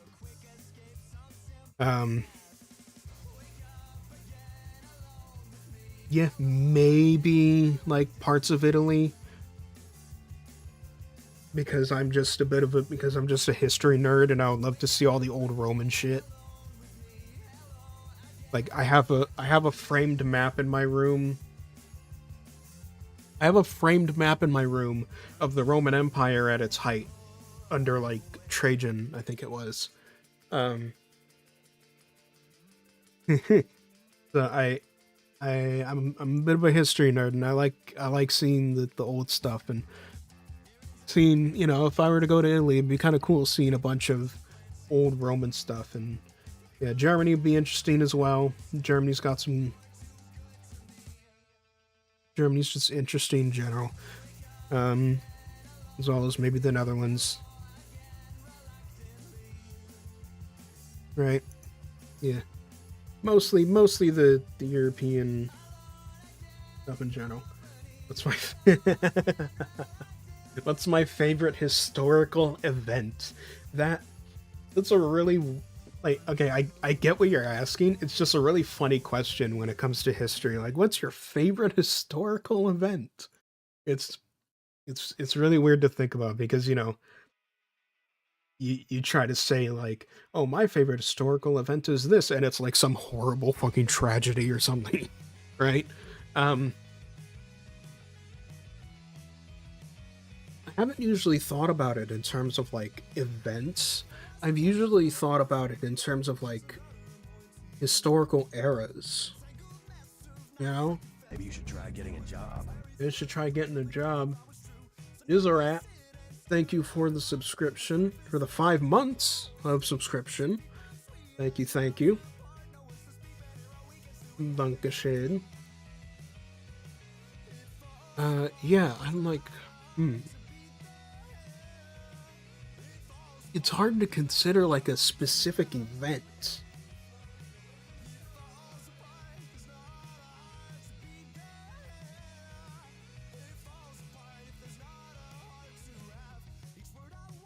Yeah, because I normally consider things like, I normally think about it in like, what's my favorite like era to learn about, So like, personally, if I phrased it like that, I would say that my favorite like era would be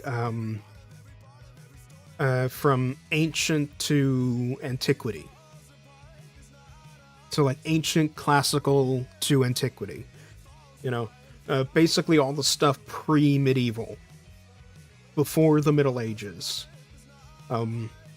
So, Rome, the Bronze Age, the original, like the cradles of civilization, like Mesopotamia, Sumeria, Babylon, Akkad, ancient China, stuff like that. The Indus River Valley civilization, things of that nature, right? That's sort of And then, like I said, the classical era, so like classical Greece and the Persians and you know, Alexander the Great of Macedon and things of that nature. Don't forget a certain copper merchant, of course. Of course, the tale of Ea Nasir, the copper merchant. The tale of Ea Nasir. The man who gave out shitty copper.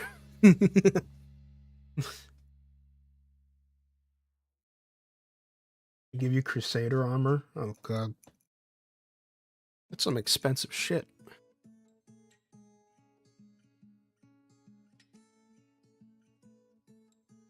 Also, that's like what, medieval. When were the? I forget when the first Crusade was. Let's.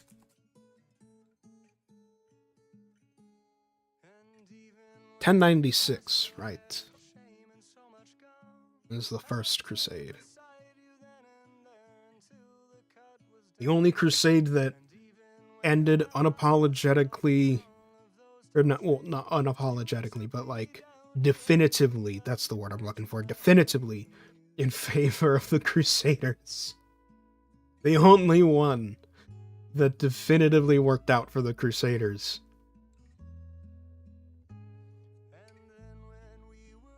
Actually, on the note of Crusades, though, if anybody hasn't already, go watch Kingdom of Heaven. Like, if you're like next time you're like hankering for a movie to watch, go watch Kingdom of Heaven, and specifically the director's cut. Don't go watching that theatrical version. The theatrical version ruined it with a whole bunch of like cut scenes and things like that. Don't go watching that. But yeah, go watch the director's cut of Kingdom of Heaven. Kingdom of Heaven is so good. So good.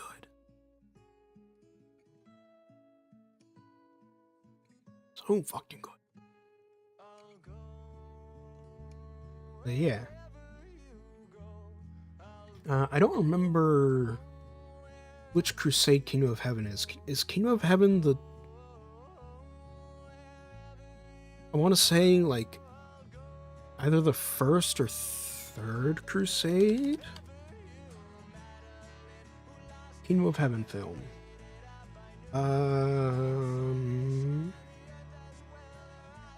Or is it... No, it's not the fourth.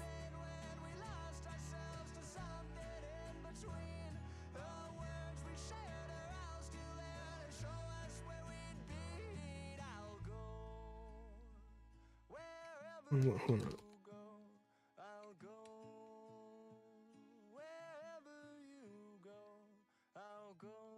Yeah, here we go. Which Crusade is Kingdom of Heaven set in?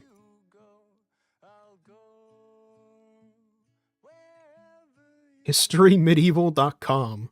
Oh joy. Set in the late 12th century. Okay. So we're looking at the 1100s. So this would have been like... This would have been, what, like the Second Crusade, I want to say?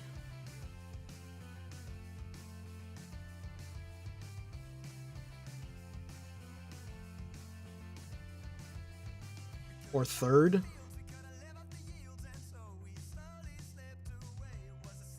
I'm looking at the 1100s. Let's see here.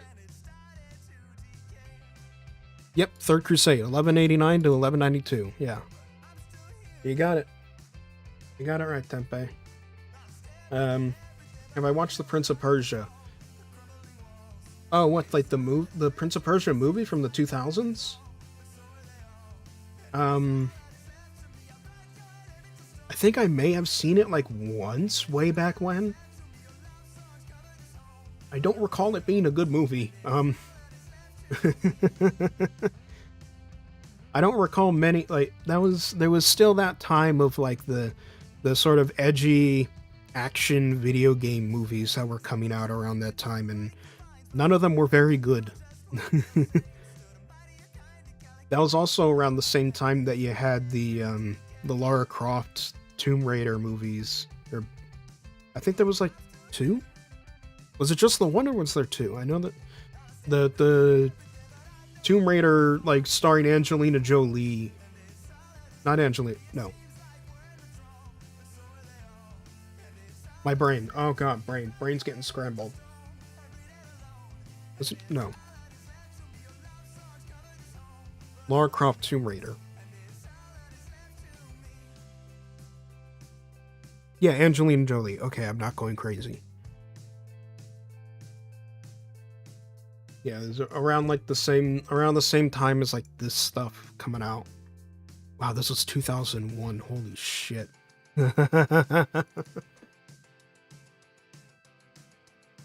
2001. And now we're getting another Street Fighter movie, and bringing Cody Rhodes as Guile and Roman Reigns as Akuma. And 50 Cent is Balrog. Like, oh my lord. It's insane, man. It's nuts. Oh boy. I am readjusting in my chair a little bit. God, look at the time. I've been going for like hour and 51 minutes. Holy shit. I did not think time would move by this fast just by sitting on my ass here talking about nothing.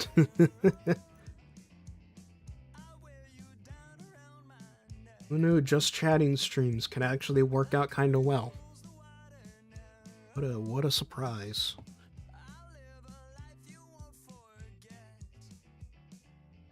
It does, I mean, it does help that I'm getting some more, you know, regulars, I suppose. It's my most embarrassing moment on YouTube. Oh, boy, I mean,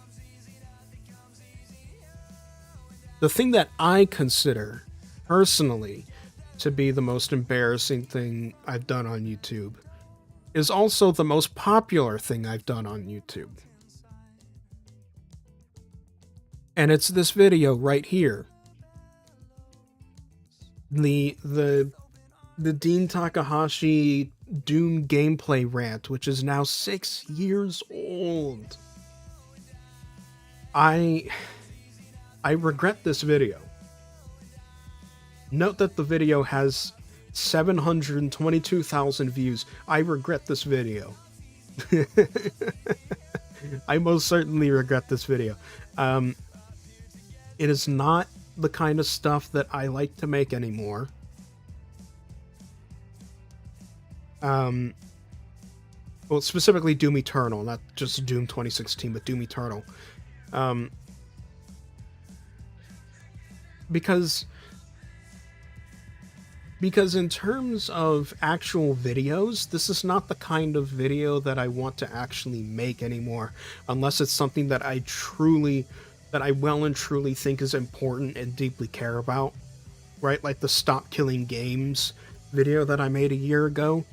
Like that I'm okay with, because I consider Stop Killing Games to be incredibly important as an initiative, right? But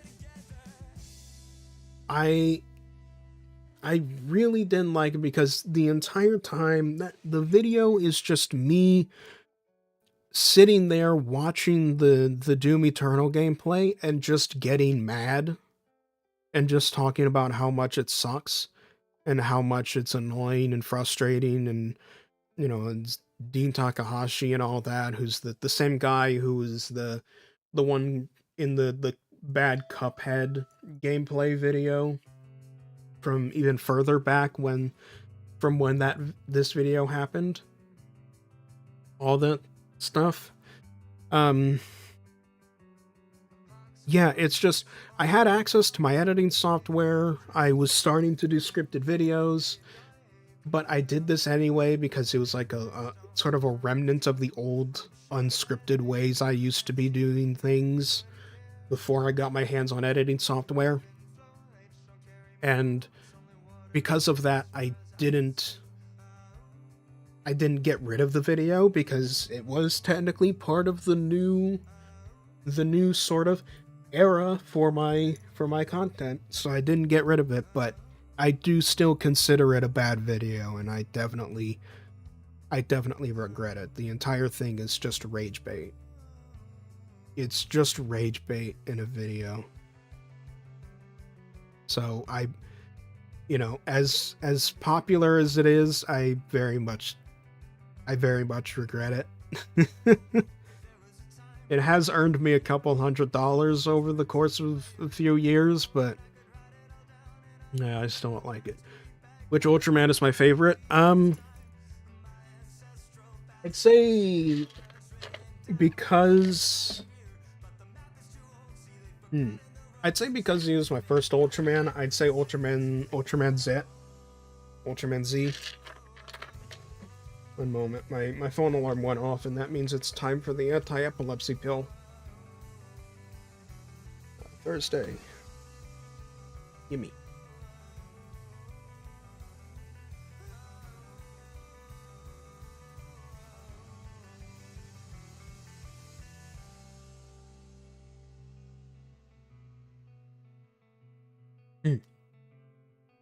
Here we go.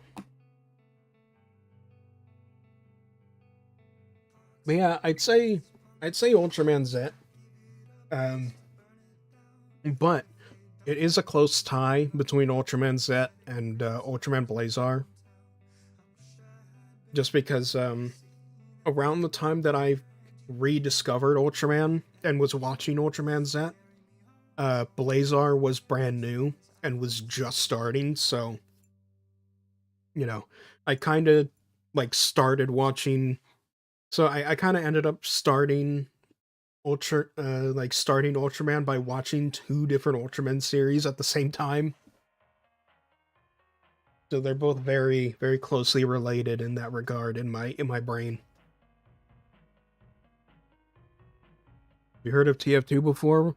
Boy howdy.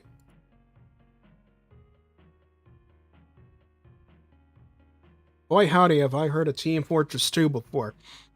I got 700 hours in it, motherfucker. Been playing since 2010.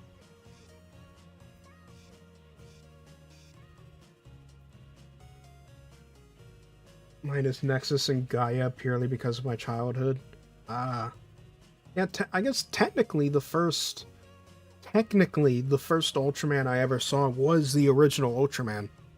Because as a kid, I had as a little kid, I had a copy, a totally not pirated copy of the English dub of the original 1966 Ultraman on DVD that I watched a few times because and I had it because I think my dad spotted it at some point in a store or whatever, like a thrift store or something. And my dad watched a little bit of that version of Ultraman when he was a little kid. So he remembered it and he was like, hey, he gave it to me and he was like, check this out. I saw this when I was a kid, so I watched it and I liked it. It was technically my first ever Ultraman was the Ultraman. It was just really way, way back, and after that I kind of dropped off on it and basically forgot about Ultraman for ages until YouTube recommended me an Ultraman iceberg video that basically unlocked the core memories in the back of my mind. It's like, holy shit, Ultraman, I remember now, right? And then I went down the Ultraman rabbit hole, and now here I am. Who do I main? I used to be an engineer main, now I'm a medic main. I've always played, as far as TF2 goes, I've always been more of a support guy. Used to be engineer. Used to be a diehard engineer player, but I started finding that I was having plenty of fun being the medic. So yeah, that's my area of expertise, if you will.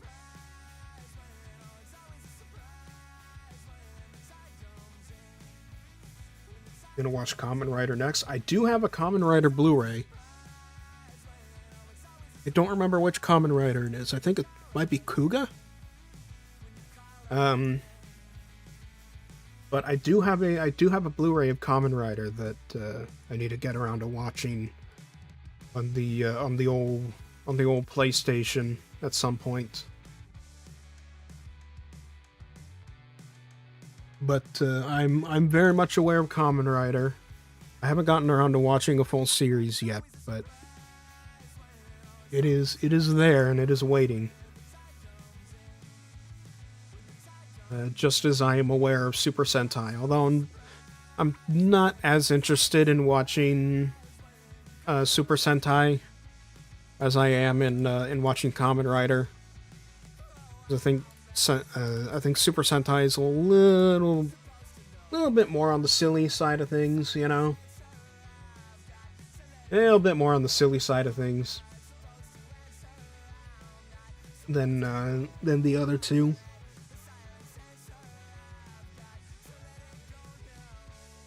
But yeah.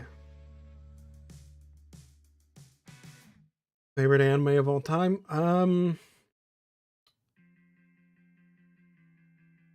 think I got used to Ooh. falling asleep in your bed under your pillow. I mean, Was everything that I should have said. Now I'm a ghost. it's a basic bitch answer, but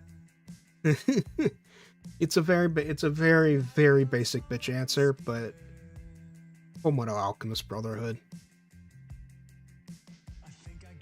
I mean, yeah, and it's Fullmetal Alchemist Brotherhood. It's got to be that. Like, that's the one that I don't usually rewatch things. Like, this is a thing I have when it comes to both movies and TV shows. But Fullmetal Alchemist Brotherhood, I will regularly come back to and rewatch on a pretty regular basis, because I don't know, there's just something about it. There's just a certain magic to it that I just you know, I just love. Nine's the Fullmetal Alchemist. Do you mean the 2003 show? Because that's the important distinction. Because we got Brotherhood and the 2003 show. Is Hellsing? I've seen one episode of Hellsing. I have not. Honestly, I'm pretty sure I've seen more Hellsing Ultimate abridged memes than I've actually seen of Hellsing.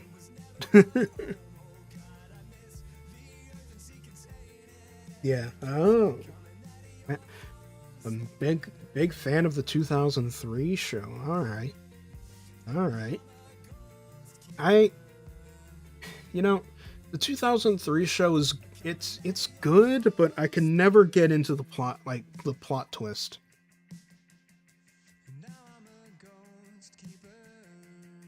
I just am just not into the whole that plot twist at the end.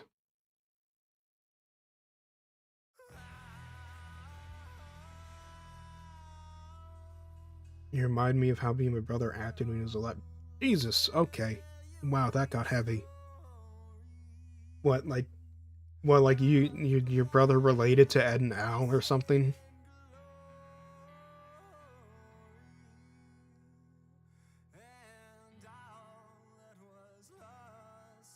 I mean, either way, in regards to that, as far as recent anime, I've been watching Yomi no Tsugai, also known as Demons of the Shadow Realm, which is, I've been watching it and I've been reading the manga. I'm caught up on the, well, actually, no, I'm not caught up on the manga. There's a new chapter out. I gotta read it. But it's by Hiromu Arakawa. It's a new thing by Arakawa, and it's got a lot of similarities to FMA in terms of general story, like themes and structure and stuff like that. But it's set in like modern day Japan, and it's got people who are. It's got almost like a stand mechanic in a way, where people can make contracts with what they call tsugai or demons as a rough translation, which are basically any kind of cryptids or spirits or supernatural creatures that exist in pairs that you can make contracts with. Um,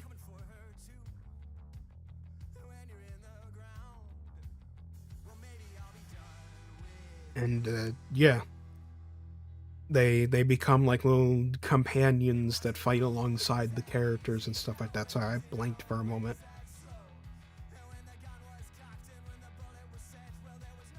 Your favorite ship in TF2? Excuse me? What, like Tumblr shipping?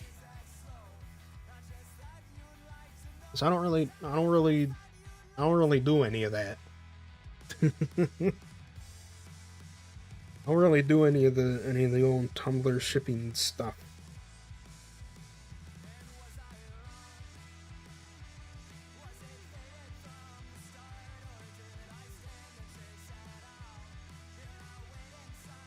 What the fuck? Oh. Another announcement over on Discord. What is this?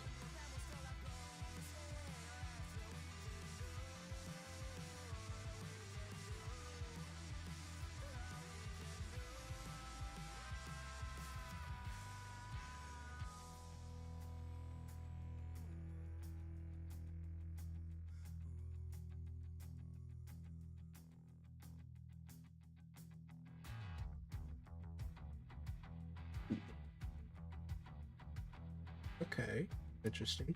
Anyway, sorry about that. There was a Discord notification. Um, mm. Mm. I mean, speaking of, what time is it? 8:13 p.m. Going for a solid 2 hours, 7 minutes, and I haven't eaten dinner. I should probably go do that. I should probably go do that. So, well, I think I'm gonna call it. I think I'm probably gonna call it here for today. This was certainly an interesting stream. I did not know what was going to come of this. Had some rather interesting conversations. I'm glad people showed up, though. That's always fun. It's always better to have some people to bounce off of when you're just hanging around chatting, right? And I'm glad I've got Good Kid here for some background music that won't give me copyright struck into oblivion. But yeah, I gotta get something to fucking eat. So yeah. I'm gonna go do that. So, I don't think I have any other updates. Tomorrow's gonna be a Friday Duck Day, as per usual, should nothing get in my way. And yeah, that'll be it. I hope y'all enjoyed, and I'll see y'all later.